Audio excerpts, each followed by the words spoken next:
নাতিরা কি খবর? তোমাদের তো খবর ভালো, কিন্তু আমার খবর তো ভালো না। এই যে ৫টার সময় বাইরে বের হলাম, তোমাদেরকে বললাম না যে একটু ফ্রেশ হয়ে আসি। আর ফ্রেশ হইতে যে গেলাম, আমার ফ্রেশ হয়ে আর ঘরে ফেরা হইলো না। এই যে গেছি ৫টার সময়, আর এখন বাজে কয়টা দেখা হয় যে 11টা 20 বাজতেছে, আর এখন আমি রুমও পৌঁছাই, তাহলে আমার লেখাপড়া কি হয়? লেখাপড়া কি হয়? বন্ডামি করতে করতে যে জায়গা, আমার সামনে বিসিএস রিটার্ন মিয়া তারিখ সামনে মাসে। আর আমার এখন খেচ্ছা পড়ালেখার কথা না, করার কথা না, কিন্তু আমি পড়ালেখা করি না। আমি ওই যে বাইরে গেলাম ফ্রেশ হইতে, কোনোদিন যদি মাগরিবের সময় ঘুমাই, আসরের সময় ঘুমাই, তাইলে এই ঘুমাতে উঠা ফ্রেশ হবার গেলে আমার আবার রুমে ফিরে আসতে আসতে আমার 11টা 12টা বেজে যায়। আর আমার রুমমেট ওই যে দেখুন পুইরা সব কুবাই হেলতেছে, তারও বিসিএস রিটার্ন, সে তো বিসিএস টিকবো, আর আমি যেরকম বন্ডামি করে বেরতেছি, আমার কি মেয়ে বিসিএস টিয়া সম্ভব হবো? রিটার্নের জীবনেও টিয়া সম্ভব হইতো না, কারণ পড়ালেখা করতে হবে, পড়ালেখার কোনো বিকল্প নাই।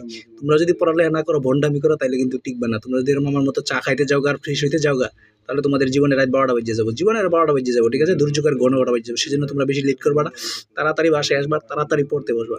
আরে না, এরকম দেখছো শীতের দিনে 11টা 20 বেজে আর বাইরে তাওয়া, এটা ঠিক ঠিক না। বন্ডামিটা বাদ দেওয়া, লেখাপড়ায় মনোযোগ দেওয়া। আর যাদের লেখাপড়া নাই তারা ভিডিওতে ঢুকো, ভিডিওতে দিকে লাইক কমেন্ট শেয়ার করো। আর যাদের লেখাপড়া আছে, ঠিক আছে, তারা ডাইরেক্ট লেগে যাবে। বিসিএস সামনে রিটার্ন আছে, তাছাড়া অন্যান্য পরীক্ষা আছে, তারা ডাইরেক্ট লেগে যাও পড়ালেখা, ঠিক আছে? এখন আপাতত শুভরাত্রি জানাইতেছি, গুড বাই, টাটা।